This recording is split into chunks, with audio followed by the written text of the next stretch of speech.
단 제목을 수정해도 되는 경우가 있습니다. 오히려 권면해 드릴 수 있는 경우가 있어요. 그건 뭐냐면 2016년 이전의 블로그들은 그냥 최적화가 잘 되었기 때문에 최적화가 잘 되었단 말은 사실 맞지는 않아요. 그러니까 블로그가 실질적으로 이제 상위 노출이 좀 잘 되었었던 부분들이거든요.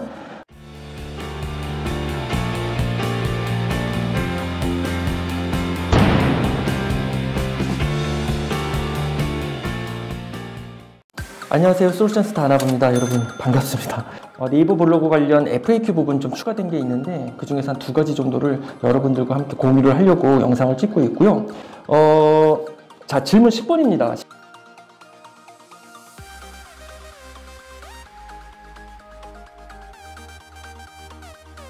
10번 뭐냐면은 작성한 블로그 글을 수정해도 된다 안 된다 뭐 다양하게 이야기들이 많죠.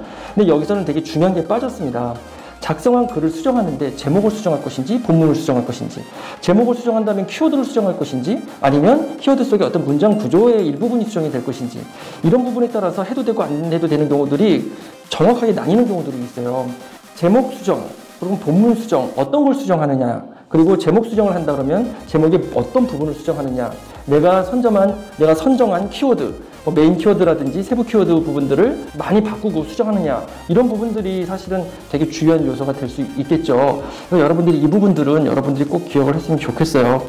그래서 만약에 수정하는 경우가 있다 그러면 정말 순위가 예상보다 상당히 뒤로 밀려 있다든지, 그 키워드로 글을 썼지만 키워드를 바꿔서 본문을 수정해야 될 필요성이 있을 때, 이 케이스는 어떤 케이스냐면은 그 글 자체를 버린다고 생각했었을 때, 그래서 차라리 한번 수정해서 재도전해 본다, 검색 노출 순위에, 이런 경우라면은 제목 수정, 본문 수정을 할 필요성이 있지만, 그렇지 않다면은 제목 수정을 하는 경우들은 추천하지 않습니다. 제 주관적인 개인적인 생각으로는요. 그리고 본문 수정 같은 경우에도 노출이 되고 순위가 확정되고 나서 1회에서 2회 정도, 이 정도까지는 괜찮지만 그 이후에 반복적인 수정, 반복적인 수정이라는 건 얘기는 뭐냐면 일주일에 한 번 수정, 또 그 다음 주에 수정, 또 그 다음 주에 수정, 뭐 이런 식으로 수정하는 케이스들을 이야기하는 거예요.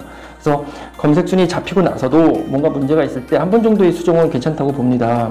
그렇지만 이것이 이제 2번 이상 이렇게 넘어가는 경우들은 제 개인적인 견해로는 피하는 게 좋겠다, 이렇게 생각이 됩니다. 물론 뭐 네이버 블로그 서치앤테크라든지 공식 블로그에서는 수정해도 아무 문제 없다라고 얘기는 하지만, 실질적으로 여러 가지 블로거들의 그리고 또 실제로 포스팅을 했었던 글들의 제목 수정, 이 부분, 특히 키워드 수정이 되었다, 이런 부분에 있어서는 대부분 그 순위가 뒤로 밀리는 경우들이 많았거든요. 그래서 결론부터 얘기하자면 제목은 될 수 있으면 수정하지 않는 게 좋다. 하지만 본문 중에는 오타라든지 잘못된 내용 구성들은 수정해도 됩니다. 수정해도 되는데 역시 빈번한 수정은 좋지가 않죠. 글을 포스팅하고 이미 순위 자리가 다 잡히고 나서 제목을 수정한다 그러면 당연히 네이버 알고리즘은 이 제목 수정의 이후에 키워드가 바뀌었다 그러면 키워드 수정을 위해 제목을 수정한 거라고 인식을 할 수 있겠죠. 단 제목을 수정해도 되는 경우가 있습니다. 오히려 권면해 드릴 수 있는 경우가 있어요. 그건 뭐냐면 검색 순위 자체가 아주 뒤로 밀리는 경우, 그리고 검색 누락이 되거나 톱 누락이 된 경우, 이런 경우에는 당연히 제목을 수정해도 되겠죠. 왜냐하면 안 하는 것보다는 수정하는 게 훨씬 유익하겠죠. 어차피 누락됐고 어차피 검색 순위로 뒤로 밀렸는데 우리가 할 수 있는 건 뭐가 있겠어요. 당연히 제목을 수정하는 거죠. 그래서 제목 수정하고 그리고 본문도 수정하는데, 자, 질문 11번입니다. 옛날 블로그가 좋은지, 혹은 지금 최근에 신규 개설한 블로그가 좋은지, 이런 이야기들도 상당히 많거든요.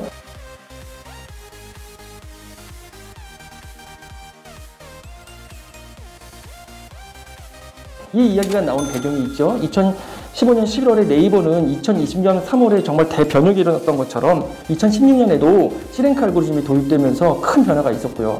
그리고 2015년에 이미 11월 달에 다양한 변화들이 있었습니다. 그 내용들은요, 바로 이 부분인데요. 네이버 검색 등록도 네이버 마이 비즈니스로 개편되었고요. 글쓰기 에디터도 스마트디스 3.0으로 업데이트되었습니다. 블로그를 운영할 때 2016년이라는 얘기를 많이 하잖아요. 2016년 이전 블로그와 2026년 이후, 그러니까 뭐 새로운 신규 블로그죠. 사실 어떤 게 더 최적화에 유리하냐, 이런 이야기가 있는데, 객관적으로 볼 때는요, 큰 의미가 없습니다. 큰 상관이 없습니다. 그런데 사실 2016년 이전 블로그 중에서, 옛날 블로그 중에서 어떤 그 최적화의 시기, 뭐라 그럴까요? 좀 빨라지는 경우들은 있는 것 같아요. 그러니까 최적화의 시기라기보다 글을 뭐 30개, 50개, 60개, 70개, 80개, 90개 뭐 이렇게 쭉쭉쭉 써갈 때 상위 노출될 수 있는 그 기간이 조금 단축된다고 이야기해야 될까요? 이거 역시 주관적인 이야기입니다. 자, 2016년에 C랭크 알고리즘이 네이버에서 도입이 되고 큰 변혁이 있었죠. 2020년 3월에 쿠팡 파트너스 때문에, 꼭 쿠팡 파트너스는 아니지만 2020년 3월에 네이버에 큰 변화가 있어서 지각 변동이 있었죠. 뭐 순위들 다 뒤로밀고 누락되고 정말 난리도 아니었습니다.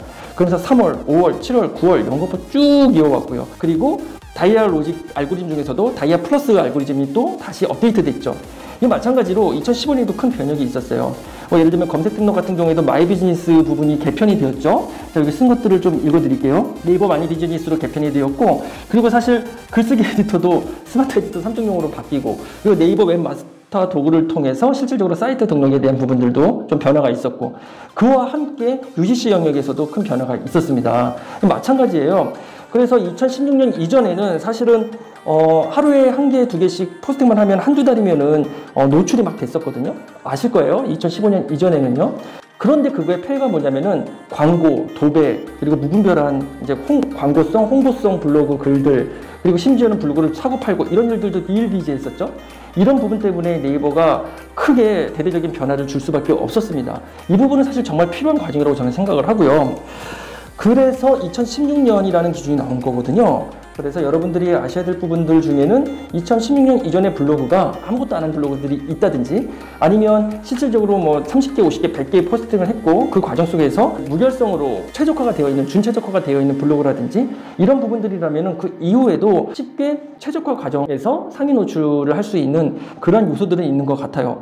그런 사례들을 좀 봤기 때문에 그렇지만 이게 신규 블로그와 2016년 이전에 이제 무결성의 블로그라고 그냥 표현을 할게요. 이 블로그들의 차이점은, 저는 이제 예전 블로그가, 일부 예전 블로그가 한 30% 정도의 어떤 우위성이 있다고 봐야 될까요?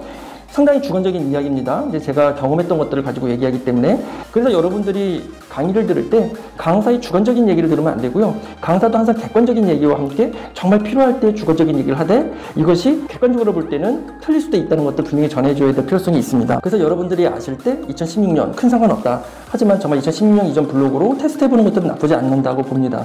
즉 어떤 블로그냐면은 준최적화에서 최적화 과정, 혹은 준최적화 과정, 이렇게 되게 자연스럽게 블로그가 뭐라 그럴까요? 이제 최적화 과정을 밟으면서 성장해온 블로그들은 수치가 30%지만 조금 더 빨리 최적화 과정에 있어서 노출 부분도 조금 우위를 점하는 경우를 본 것도 같아요. 2016년 기준은 2016년 이전의 블로그들은 그냥 최적화가 잘 되었기 때문에, 최적화가 잘 되었단 말은 사실 맞지는 않아요. 그러니까 블로그가 실질적으로 이제 상위 노출이 좀 잘 되었었던 부분들이거든요.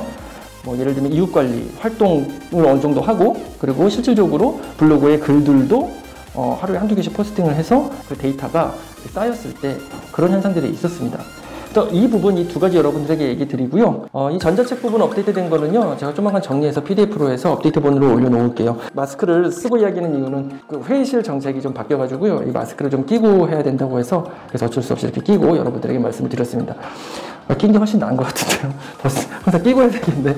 자, 그러면 저는 다음 영상에서 뵙도록 하겠습니다. 감사합니다. 하지만 일반적으로, 객관적으로, 보편적으로 볼 때는 큰 차이가 없다고 보시면 될 것 같습니다.